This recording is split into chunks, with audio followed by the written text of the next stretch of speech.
Saraswati river यहीं दिखती है। ये सरस्वती माता का वेदों के अनुसार यहाँ पे जन्म स्थान है। और लास्ट आपको भीमशिला दिखाऊंगा। असल में जब महाभारत का वॉर हुआ, कौरवों का अंत हुआ, कौरवों की माता गांधारी थी, भगवान कृष्ण को युद्ध की वजह मानती थी। कहती थी भगवान होने के बावजूद आपने युद्ध नहीं रोका। उस दौर में उन्होंने यादव वंश को श्राप दिया, जिस प्रकार हमारे वंश का समापन हुआ है, यादव का भी अंत होगा।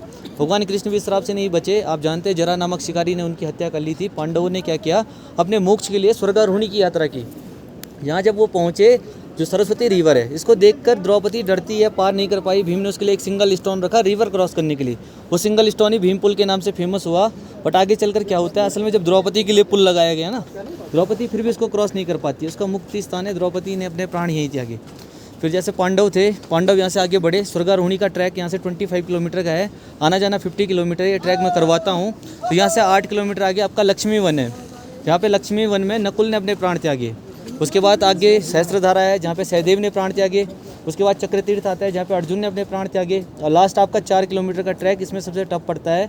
आप सतोपंथ के एक लेक पे उतरते हैं जो त्रिकोणात्मक है, जहाँ पे मानते हैं आज भी ब्रह्मा विष्णु महेश एकादशी में साक्षात स्नान के लिए वहाँ पे उतरते हैं। पांडवों में जो भीम था अपने प्राण वहाँ त्याग कर लेता है। आपने सुना होगा इनके साथ एक कुत्ता जो है स्वर्गारोहणी के लिए गया। असल में जो कुत्ता था साधारण नहीं था, धर्मदेव थे वो। जब युधिष्ठिर अकेला छूटा, उसको लेने के लिए यक्ष आते हैं, बोलते हैं युधिष्ठिर से, महाराज हम आपको स्वर्ग ले जाने के लिए आए। अब युधिष्ठिर जब सुनता है, खुश होता है, सोचता है मैंने अपना ट्रैक कंप्लीट कर लिया। कुत्ते को भी बोलते हैं तुम भी स्वर्ग लोग चलो। उसकी वहाँ परीक्षा लेते हैं, बोलते हैं युधिष्ठिर से, महाराज जो आपका ये कुत्ता है ये स्वर्गारोहणी नहीं जाएगा। अपनी लाइफ में कभी पुण्य कर्म नहीं किया इसने, और जो पुण्य कर्म नहीं करता है वो स्वर्ग का हकदार नहीं है। युधिष्ठिर बोलते हैं जो मेरे अपने थे, बड़े बड़े महारथी थे, सभी ने मेरा साथ छोड़ा है, इसी ने मेरा साथ दिया है। दरअसल अगर ये कुत्ता यहाँ से आगे स्वर्ग नहीं गया, मैं भी स्वर्गारोहण नहीं करूँगा। वहाँ पे धर्मदेव जब युधिष्ठिर की बातों को सुनते हैं, खुश होते हैं, वरदान देते हैं कि आज से आप पूरे संसार में धर्मराज के रूप में जाने जाओगे। उनको लेने के लिए उस पॉइंट पे पुष्पकमान उतरता है जहाँ से युधिष्ठिर स्वर्ग गया। इस ट्रैक का नाम है सतोपंथ स्वर्गारोहणी का ट्रैक है ये। यहाँ से 25 किलोमीटर जाना, 25 किलोमीटर आना, 50 किलोमीटर का ट्रैक।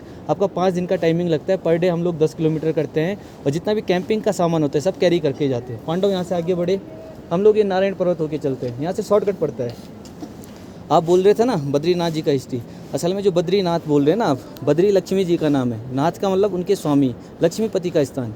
जब नर नारायण का अवतार हुआ था ना, उससे पहले सतयुग का टाइम में एक राक्षस हुआ था दुर्गम नाम का। भगवान सूर्यदेव की आराधना की उसने, सूर्यदेव ने उसको दर्शन दिए, 1000 कवच कुंडलों का वरदान देते हैं। वरदान के मुताबिक उसका जो कवच और कुंडल था वही तोड़ पाएगा जिसने 10,000 वर्षों तक तप किया होगा। उसका अंत करना था भगवान विष्णु को। तो उनको एक ऐसा स्थान चाहिए था जिस स्थान पर कोई न रहता हो, जिस धाम की मान्यता हो। पुराणों के अनुसार इस धाम की मान्यता ये है, अगर आप में से यहाँ पे कोई भी एक दिन सच्चे मन से जप तप करेगा, आपको 10,000 वर्षों का फल मिलेगा।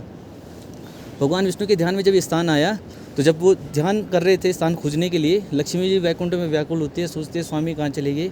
बताते हैं नारद मुनि आपके स्वामी तो वहाँ पे ध्यान में है। तो देखती है, उनके मन में एक भाव आता है किस प्रकार से मैं अपने स्वामी की सेवा करूँ। ध्यान भंग नहीं कर सकती थी ना, इसलिए वृक्ष का रूप धारण किया। और जब भगवान विष्णु का ध्यान खुला तो देखते हैं कि लक्ष्मी जी वृक्ष के रूप में उनकी सेवा कर दी। बोलते हैं कि वरदान की भागीदारी है, क्या वरदान चाहिए। बोलती है लक्ष्मी जी, जगत का स्वामी जब उनके पास है ना, वरदान का उनको क्या आवश्यकता है।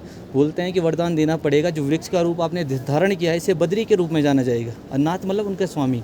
बोलते हैं कि आज के बाद आपका नाम भी मेरे नाम से पहले लिया जाएगा। इसीलिए बोलते हैं ना बद्री नारायण, लक्ष्मी नारायण, सीताराम, राधे श्याम।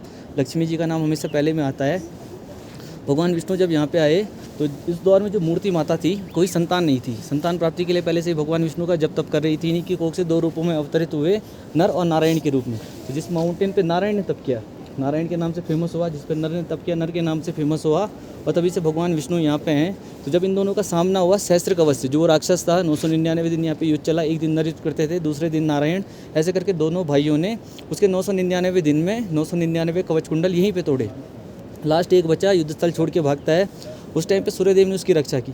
कहते हैं कि अभी मेरा शरणार्थी है, इसका रक्षा करना मेरा कर्तव्य भी है। प्रार्थना करते हैं नर और नारायण से कि जब आपका द्वापर युग आएगा, मैं इसको कुंती की कोख से उत्पन्न करूँगा। द्वापर युग जब आया, महाभारत का वॉर जानते हैं ना आप, उसमें नर अर्जुन होता है, नारायण श्री कृष्ण, और जिसका कवच कुंडल बचा कर्ण के रूप में जन्म लेता है। कर्ण का हिस्ट्री आप सभी जानते हैं, दानवीर होता है। अपना कवच और कुंडल इंद्र को दान किया, और महाभारत में अर्जुन के हाथों मारा गया। तभी से भगवान बद्रीनाथ जी यहाँ पे